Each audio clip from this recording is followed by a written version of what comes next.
Todo comenzó en silencio, como la mayoría de los momentos que se convierten en algo inolvidable.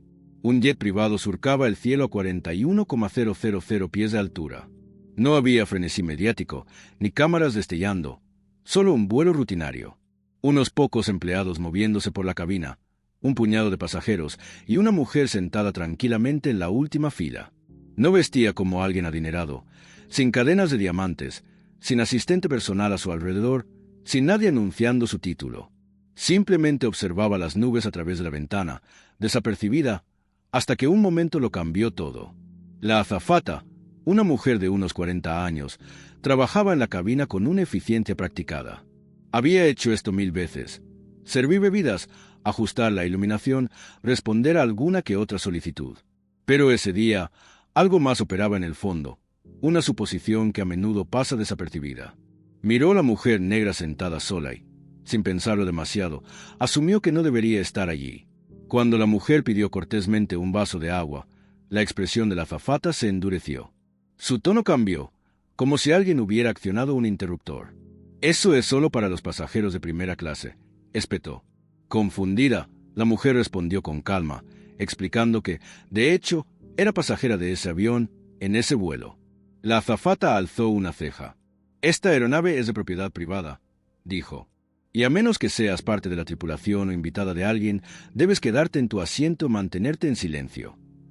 Lo que pasó después no fue ruidoso. No fue dramático. Fue el tipo de gesto que la gente apenas cree hasta que lo ve con sus propios ojos. Rápido, cortante y humillante. La azafata golpeó el vaso de agua de la mano de la mujer, derramándolo sobre su regazo.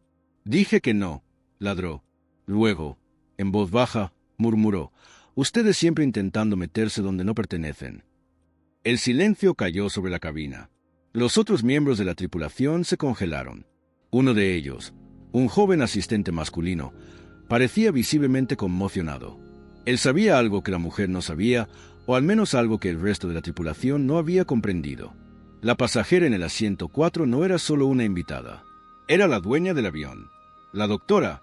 Y Liz Monroe había pasado la mayor parte de su vida construyendo cosas. Empresas, comunidades, puentes entre la tecnología y las finanzas. Su historia no era ruidosa, pero era poderosa.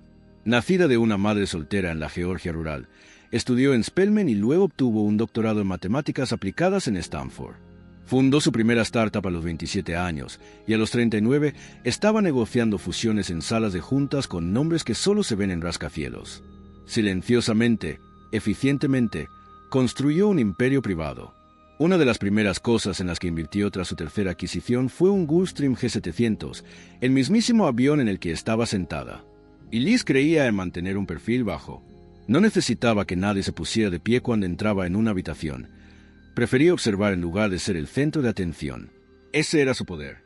Pero ahora, por primera vez en años, alguien había intentado definir su valor no por quién era, sino por cómo se veía. Se levantó lentamente, se limpió el agua del regazo con calma y caminó hacia la parte delantera de la cabina. El capitán acababa de salir del cockpit para estirar las piernas. «Disculpe», dijo ella, mirándolo a los ojos. «Me gustaría hablar con la tripulación». Hubo una pausa, y luego algo cambió. Reconocimiento. Los ojos del capitán se abrieron de par en par. Había volado para ella antes. Conocía su voz. Conocía su autoridad. La azafata, todavía frunciendo el ceño en el pasillo, de repente palideció, y Liz no alzó la voz. No exigió ni reprendió. Simplemente pidió que la tripulación se reuniera, luego se volvió hacia la mujer que la había humillado y dijo: «Tú trabajas en mi avión, yo pago tu salario, y acabas de cometer un error muy grave». La cabina quedó en una especie de silencio, no por miedo, sino por la comprensión de que algo había cambiado. Una confrontación largamente postergada había llegado, no con gritos ni indignación, sino con un poder tranquilo. Más tarde, cuando el avión aterrizó en San Francisco, la azafata fue escoltada fuera de la aeronave. No hubo gritos, ni escenas dramáticas, solo consecuencias, medidas profesionales y firmes. Y Liz nunca hizo una declaración pública. No tuiteó, no publicó un vídeo. No necesitaba hacerlo. Las personas que debían saberlo, lo sabían. La empresa que gestionaba la tripulación de vuelo emitió una disculpa y lanzó un programa de reentrenamiento sobre mayúsculas sobre sesgo racial, conducta en entornos de alto patrimonio. Algunos pasajeros nunca conocieron la historia completa, otros la fueron armando. Pero el joven asistente masculino que había presenciado todo llevó ese momento consigo, no por el golpe, sino por lo que siguió. Más tarde escribió anónimamente que fue la primera vez que vio a alguien responder al racismo casual sin rabia ni retirada, sino con claridad, con dignidad y con una especie de trueno silencioso. Historias como esta no siempre llegan a los titulares. Ocurren detrás de ventanas tintadas a 41,000 pies, en terminales privadas lejos de los ojos del público. Pero importan porque nos recuerdan algo sutil pero profundo, que el poder no siempre lleva traje ni tarjeta de presentación. A veces se sienta en silencio, observando, esperando no para probar algo, sino para revelarlo todo. Y a veces, las personas que juzgamos mal son las que construyeron el mismísimo mundo en el que estamos parados.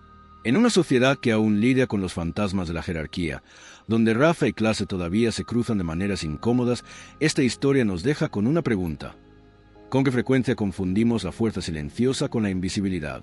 ¿Y qué podríamos estar perdiendo cuando no logramos ver realmente? Porque el poder no siempre se anuncia. A veces, simplemente vuela en primera clase en su propio jet.